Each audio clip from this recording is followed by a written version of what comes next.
Whatsoever you do to the least of my people, that you do unto me.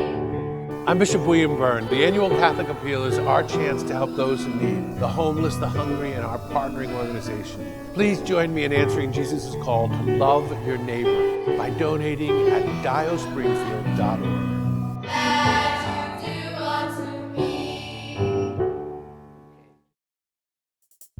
Coming up on this edition of Reel to Reel. I'm Nick Morganelli. I'll take you to St. Michael's Cathedral for this year's Rite of Election. New names in the Book of Elect. I'll introduce you to the catechumens and candidates for this year. Celebrating the feast of the Holy Face of Jesus, I'm Kathy Harrington with the story of this powerful devotion. I'm Steve Kiltonic at Pope Francis Prep, where the boys' basketball team is seeking its fourth straight Western Mass crown. I'll have all the action against Chicopee Town. It's all just ahead on this edition of Reel to Reel. Hello and welcome to Reel as we continue our Lenten season. I'm Carolee McGrath, filling in for Sharon Roulier. One important Lenten tradition took place last Sunday, February 22nd, as catechumens and candidates, joined by their families, gathered here at St. Michael's Cathedral for the Catholic Rite of Election, presided over by Bishop William Byrne. Nick Morganelli takes us inside this powerful moment of faith, introducing us to three individuals as they share their personal journeys toward becoming fully confirmed members of the Catholic Church this Easter.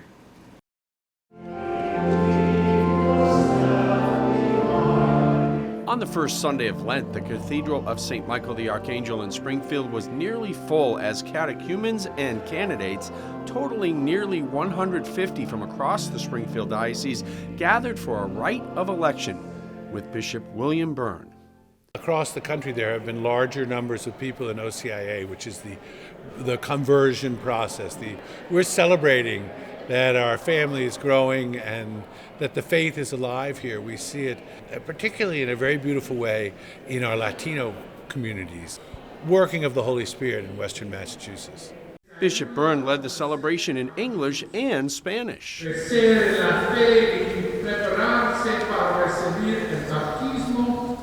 The event, held the first Sunday of Lent, is a liturgical diocesan event. The term elect refers to the Church acting in God's name to acknowledge that these individuals have been chosen by Him to prepare for and receive the sacraments of initiation at Easter. The catechumens are then called up to sign their names in the Book of Elect. Norman J. Kimmerly. Their signatures mark their commitment to continue their Lenten preparation for baptism, confirmation, and Eucharist. For Tyler Corliss and Erin Monahan, who are candidates already baptized, they share this journey together. For Erin, it began with her job teaching at Blessed Sacrament School in Holyoke. I was brought up Lutheran, and when I just started working with the kids and we had every Friday going to Mass, I really fell in love with the teachings and the whole Catholic faith. Her faith then sparked something in Tyler. She was reading the Bible, and she asked me if I would start reading with her, and so I did. And then she asked me if I'd go to Mass with her, and I did. And I kind of fell back into faith. So Erin really brought me into it. Now engaged to be married this summer at Blessed Sacrament Church in Holyoke, the couple's faith is at the center of their future. We're very excited. It's a relationship between us and God now, and it's very important. So it's very joyful. I'm really excited. I think you said it well. For Norman Immerman, the journey has been decades in the making, and more recently through his connection with Frank Sabellico. He started a men's group at Saints Patrick and Raphael Church in Williamstown. And I started That Man Is You group. He wanted to be in our group, so that's how we met. Everybody in the group really appreciated Norman's view on things, especially his background, really helped our group and our men. Raised in the Jewish faith, Norman brought a deep spiritual perspective to their discussions. We had lots of philosophical discussions about things, but Frank is an excellent role model. He's an important leader in our group, and he facilitates open communication amongst our group. But one of the things that we admire about Frank is that Frank will accept things as they are. He understands that we go through different things in life that impact us, and it's God's will for Frank. But the greatest influence on Norman's journey has been Maria, his wife of nearly 50 years. And one more thing, I don't go to church by myself. So whomever marries me has to either be Catholic like me or be willing to go with me. Maria called on God for help. I've been praying for this since I met him. It's been prayer after prayer. And some days I thought, God must be laughing at me. Now he's in his 80s, and I'm in my 70s. Have you really noticed the calendar? Days are passing, months are passing, years are passing. We need to do something about it. Now prayers are being answered. It's such an incredible gift after all these years of marriage. Her husband is being baptized as a Catholic. Praise God. And now Norman, along with many others, are taking action to pursue Catholic life. Joyfully awaiting their entrance into the church. For Real to Real, I'm Nick Morganelli. For all of the catechumens and candidates, this marks an important milestone as they prepare to receive the sacraments at the Easter Vigil. We wish them God's blessings as they continue their journey of faith. Well, Fat Tuesday for some Catholics is celebrated with pancakes or maybe one last hot fudge sundae before Ash Wednesday and the fasting penitential season of Lent. Many don't know that the Tuesday before Ash Wednesday is also the feast of the holy face of Jesus. Catholics are called to gaze upon Jesus' holy face, showing the agony and pain of his crucifixion in reparation for our sins. Kathy Harrington has more on this lesser-known novena and feast day and how it was marked by a 2-day national conference at Pope Francis Prep here in Springfield last week. At a recent 2-day conference on the power of the Holy Face of Jesus, some attending were surprised that it was actually the feast day of the Holy Face. The day before Ash Wednesday, the day called Fat Tuesday or Shrove Tuesday in 1958, Pope Pius XII declared it to be the Feast of the Holy Face of Jesus. Decades later, Pope John Paul II wrote an apostolic letter at the beginning of the new millennium. He said, "It's the church's task to reflect the light of Christ in every historical period, to make the face of Christ shine also before the generations of the new millennium." On screen, 4 images of the Holy Face of Jesus. From the Veil of Veronica, the Shroud of Turin, the Holy Face of Monopello, and the image of Divine Mercy. Comparing these two images, it seems the face is the same photograph, but at different moments. During the Passion of Jesus, Veronica approached him and wiped his face, the image of Christ's suffering remaining on her veil. The 5th Sunday of Lent, the veil of St. Veronica is shown in St. Peter's Basilica. It's shown from the balcony above her statue. The face on the veil of Veronica is the same face on the Shroud of Turin. Representing the death of Christ, the burial linen bears the impression of a crucified man.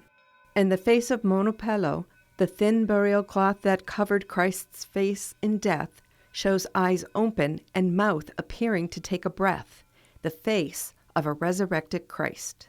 Padre Pio called the holy face of Monopello the greatest miracle we have.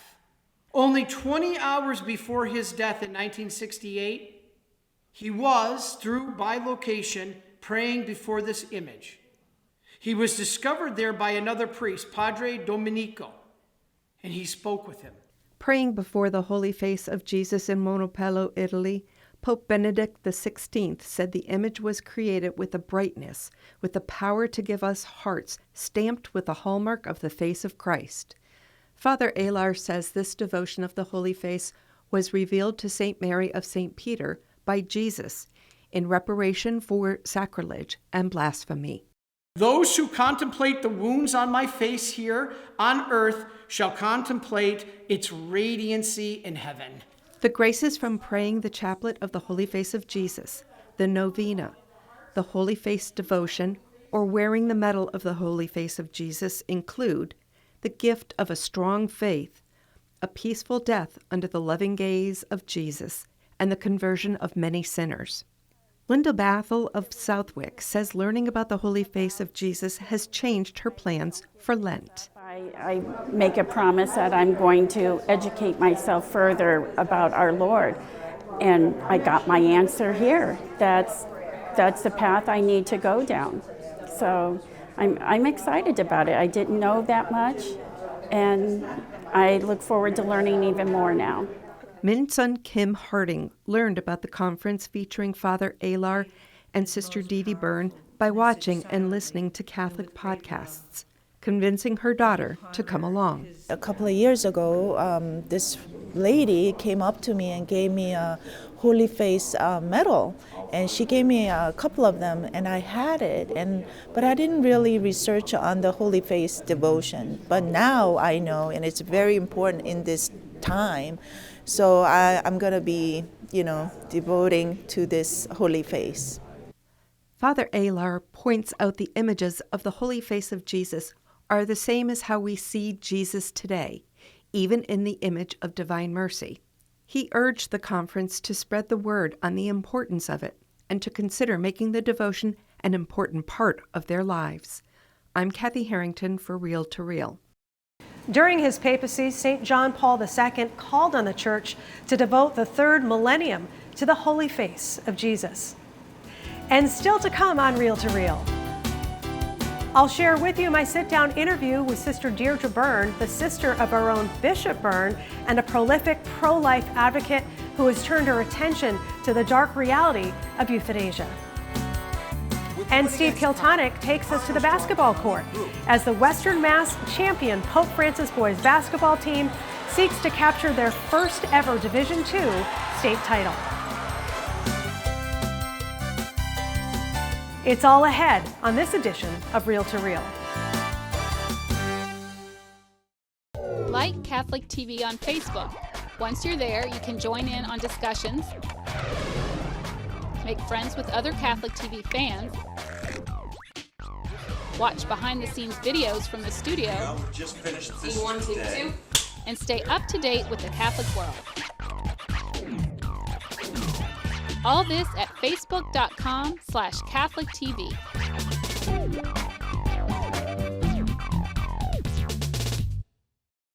Whatsoever you do to the least of my people, that you do unto me. I'm Bishop William Byrne. The annual Catholic Appeal is our chance to help those in need, the homeless, the hungry, and our partnering organization. Please join me in answering Jesus' call to love your neighbor by donating at diospringfield.org. That you do unto me.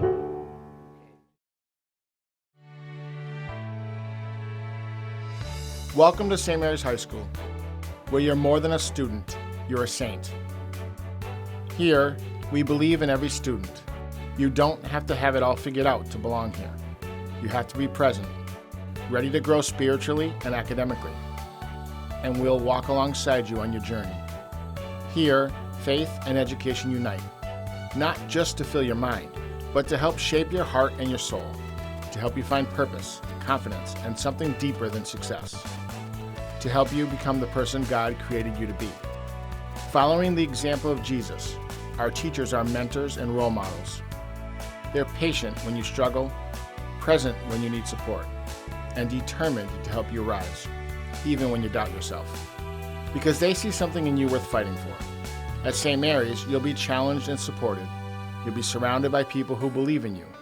You will discover your voice, and you will build a foundation in green and gold that lasts a lifetime. Here, you're not a number, you're family. And when we say that, we mean it. We celebrate your wins, we lift you through the hard days, we grow together. Because this isn't just high school. This is home. This is your launch pad. This is where your story takes off. 1, 2, 3, 6! Once a saint, always a saint.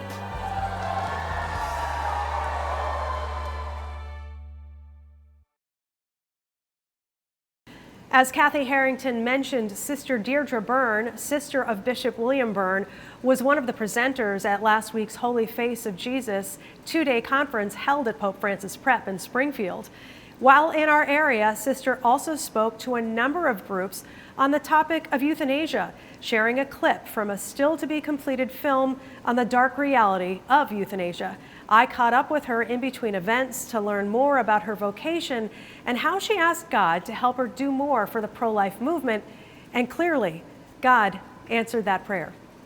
I want to go to heaven, and I want as many to come with me as I can. Sister Deirdre Byrne, or Sister Dee Dee as she is known, is no doubt a warrior for life. Sister Dee Dee is the superior of the Little Workers of the Sacred Hearts in Washington, D.C. She is double board certified in family medicine and general surgery and a retired colonel in the U.S. Army. She runs a pro bono medical clinic in her convent in Washington and sees patients at the Catholic Charities Clinic nearby. She prescribes the abortion pill reversal and has the pictures of 80 babies saved by it on her wall in the clinic. She has provided medical care to troops while deployed around the world, but all of this is rooted in her deep love for Christ. That's what I was able to share with seeing Christ in all those who are ill, or riddled with pain, those with abscesses that need to be drained. I mean, all the things that you could imagine that might be something difficult to see and to turn our head. We are called as medical people, nurses, doctors, to keep our eyes on Christ, and that's because that is Jesus's. Mother Teresa's famous quote from the Bible, from Matthew, "Whatsoever you've done to the least of my brothers, you've done for me." Sister Dee Dee, who wrote the book Sister, Soldier, Surgeon, is the fifth child of the 8 Byrne children. She attended Georgetown Medical School and joined the Army as a medical student. She served in Afghanistan, the Sinai Peninsula, South Korea, Iraq, Haiti, Kenya, and Sudan. In 2001, she was at Ground Zero. 9/11, I was at the base of the towers. So, the day before I was in the Bronx, Sister Priscilla, Mother Teresa Secretary General, was a friend of mine. She wanted to go to the Bronx. I drove her. So the next morning, I was in Manhattan. Manhattan. I was taking a friend, Sister Pietra, to the doctors, and we saw the towers fall on TV. And so I made my way to the convent in Harlem. Sisters said, they're looking for surgeons. I went down. The police drove me down to the St. Luke's Hospital, I think is the name, on 50th Street. And then by that afternoon, no casualties came in. Sister Dee Dee, who gained national attention speaking for life at the 2020 Republican National Convention, says while the pro-life movement must be a voice for the unborn, there's another danger, euthanasia. And she says while illegal, it's happening here in the United States. And family members want to take away your suffering quickly. And I call it the unholy trinity of starvation, dehydration, and oversedation. Bishop Byrne celebrated Mass Thursday, February 18th, before an event sponsored by the Catholic Business Organization of Western Massachusetts, where Sister Dee Dee previewed a new documentary on euthanasia, which she contributed to, along with Bobby Schindler, the brother of Terry Schiavo. The film, No Mercy, recounts stories of people like her close friend, Sister Priscilla Marie Burrell, who was a victim, she says, of euthanasia at the hands of medical professionals. She finally woke up and I said, "Sister, what's going on with you?" And she said, "I don't know." Then in came a nurse. She goes, "Oh no, she's been deemed incompetent.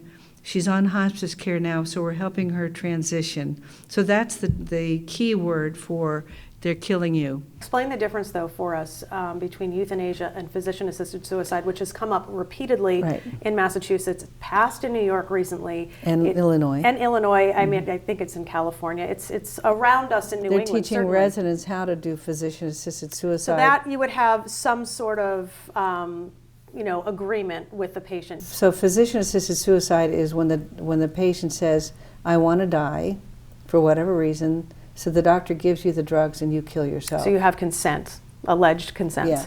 Yes. Okay. And then euthanasia is Euthanasia the tactic. is taking away someone's life without their consent, usually. But isn't that medical care? It is not medical care, it's murder. The great example of that is Maximilian Kolbe. It took him 14 days in the starvation camp, and he was still alive, so they had to give him phenol to kill him.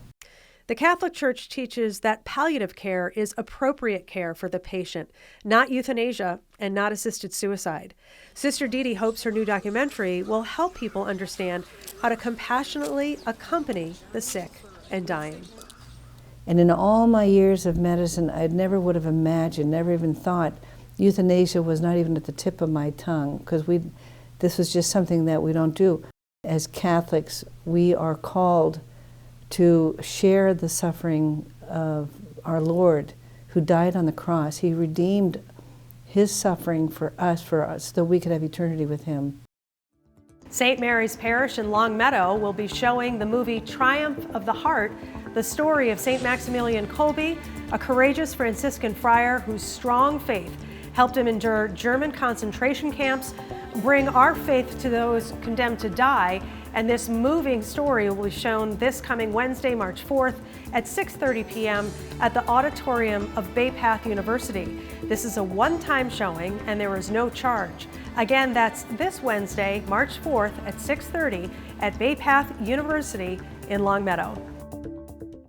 And finally tonight, the Pope Francis Prep Boys basketball team has made it to the Division I Class A Western Mass title game each of the past 3 seasons, coming away victorious every time.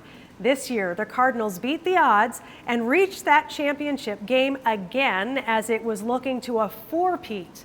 This time, it was Chicopee Comp's turn to try to break Pope's streak. Steve Kiltonic attended the game and has the highlights. On February 18th, it was standing room only at Westfield High School as the Pope Francis boys basketball team took to the hardwood against Chicopee Comp in the Western Mass Division I Class A title game. For the number 1 ranked 17-3 Cardinals, this was all too familiar territory, having won 3 consecutive titles. In the preliminary round, Pope routed Holyoke by 49, then 4th-ranked Longmeadow by 19 to reach the final. Meanwhile, the 17-3 Colts knocked off Minitrog, then upset perennial contender and number 2 Springfield Central by 1 point for their first championship appearance in 38 years. Although Pope beat Comp twice during the regular season, head coach Justin D'Alessio wasn't letting this battle-tested squad take anything for granted. I think it's my job as a coach to make sure we're ready and prepared to go. There's not one team that we play that we say, oh yeah, we're going to beat them pretty good or this and that. We treat every opponent with respect, and we knew Comp was a good team. For seniors Justin Maurer and center Sam Mayfield, this was their 4th straight title game. The motivating message from Coach D'Alessio prior to the game was simple. He was telling us all the news that he was hearing from coaches in the outside that they didn't think we could beat them 3 times in a row this season. So he was just saying that show them that we can beat them 3 times and just play your game, play how we played them before. And same script, it's just one game at a time. Just do the same things we did the 2 previous times, and I think we would be fine. Senior Sam Brigham, the Cardinals' leading scorer, averaging nearly 24 points per game, echoed his teammates. I wouldn't say we were overconfident. I think that we were very prepared. Playing them 2 times before, we kind of knew who their best players are, where these players will be on the court, who are their shooters, how they will space the floor, their defense, stuff like that. So I'd say we were very prepared, ready to play. The Pope came out of the gate strong and were bolstered by the play of junior Jordan D'Alessio, who scored the first 10 points of the game. D'Alessio had his best game of the season and would ultimately finish with a career-high 18 points. After the first quarter, the Cardinals led by 10 with D'Alessio, junior Jackson Edwards, and Brigham all burying 3-pointers. The second quarter was much the same, and Pope remained in control, taking a 40-22 lead at the half. At the start of the third quarter, the Colts made their run, scoring the first 11 points and cutting the deficit to 7, while the Cardinals went nearly 7 minutes without scoring. After a timeout, D'Alessio told his players to just relax. Just stay composed. Basketball is a game of runs. They're a good team. They'll get hot. They have shooters and they hit shots. But like our coach says, they set a fire, we have to go put it out. He says we're firemen. Brigham got the Cardinals back on track with an historic milestone of his own. Coming into the title game, Brigham was 13 points shy of reaching the 2,000-point career mark. He hit this jumper to end the Pope scoring drought, and with 30 seconds left in the third quarter, lofted this floater, and when it rolled in, the record was his. Brigham became only the third player in Western Mass basketball history to reach the milestone. The last player to score 2,000 was in 1999. Coming in freshman year, I would never think I was going to go score 2,000 points. But, you know, coming into that Western Mass Championship game, I kind of wanted to settle the nerves. You know, I knew people were there, family and friends, to make that moment special and kind of see me reach that milestone. So I was really just trying to put it to the side. I was definitely more focused on winning that Western Mass chip. I think that was way more special. In the final period, Brigham scored the first 7 points. And when Maurer added a jumper, the Cardinals took a 20-point lead and coasted, winning their 4th straight Western Mass crown, 63-42. Sam finished with a game-high 25 points. Brigham transferred to Pope from St. Mary's after his sophomore year, where he averaged over 30 points per game and joined the Saints' 1,000-point club. He's an unbelievable player. He had all the tools, but he's been a pleasure to coach. There wasn't one time where he was like, come on, coach, you know, this is what I did. He came in, he bought into what we were doing here at Pope, and he's been a great addition. He's believed in me. Obviously, I'm a transfer coming in. Who is this kid? He hasn't played great competition, but he kind of saw something in me and put a little faith in me and put a little confidence in me, which put me definitely where I'm at right now. With the win against Comp, the Cardinals joined an elite group. Since 1972, only 2 teams, Springfield Central in the early 90s, and more recently, Putnam, have won 4 consecutive Division I Class A titles. Maurer praised D'Alessio for his ability to get the Cardinals to the finals 4 years running. Really, he hasn't changed his coaching style at all. He's always taught us the same thing throughout the years: discipline, defense, rebounding, all that stuff, because that's what wins you the championships. He's always preached on that, and I think that's what led to our success. Honestly, I didn't think we were going to be this special from 4 years, freshman year to senior year, really now. Yeah. It's just been surreal. It's like a crazy experience, you know, just coming in as a young kid and just winning, set expectations on me, so just had to go out there and give it my all every year. I think all of them just been great to be a part of, and it was just a fun experience overall. It feels great. I'm not sure what it feels like prior to this, you know, now that we have 4, I mean, it feels just as great as the first one. To be the 3rd, to get 4 in a row is awesome. D'Alessio commented on what makes this championship team unique. The chemistry, they spent a lot of time together. Not that the other teams didn't, but I think more so this group. I mean, I tell people we have to kick them out of the gym. These guys would go 7 days a week. While practicing for the upcoming MIAA Division II state tournament, the Cardinals enter as the number 2 seed. They hope to advance further than last year's team, which advanced to the round of 8. This is our best year to win the state. I think it'll be us, St. Mary's. The top 4 teams are really good. It's anyone's game after that, but I think this is our best year for sure. With the high power ranking comes home court advantage until the semifinals. We have great fans, we love playing in this gym, but in the end you're playing with the top 32 teams in the state, so we know they want exactly what we want. I'm hoping we can make a big run at this. I feel like we have the team to do that, and it's just going to come down to execution and playing hard and making plays when you need to make plays. The Cardinals would love another shot in the finals against number 1 St. Mary's of Lynn, a team Pope lost to in the season opening game. A state championship will be the ultimate icing on the cake. For Real to Real, I'm Steve Kiltani. We wish Coach D'Alessio and his squad the best of luck as they seek to capture their first ever Division II state basketball title. And for this week, that's Real to Real. Be sure to follow the latest news on the Catholic Church both here in Western Massachusetts and all around the world on our news and information website, iobserve.org. There you will find articles prepared by our Catholic Communications reporting team and our partners at our Sunday Visitor. That's iobserve.org, and we're also on Facebook. Follow us there at Catholic Communications. And Sharon Rulier will return next week for another edition of Real to Real, your window on the world around you. Have a great night. Real to Real is a production of the Catholic Communications Corporation, funded in part by the annual Catholic Appeal, and the support of you, our faithful viewers.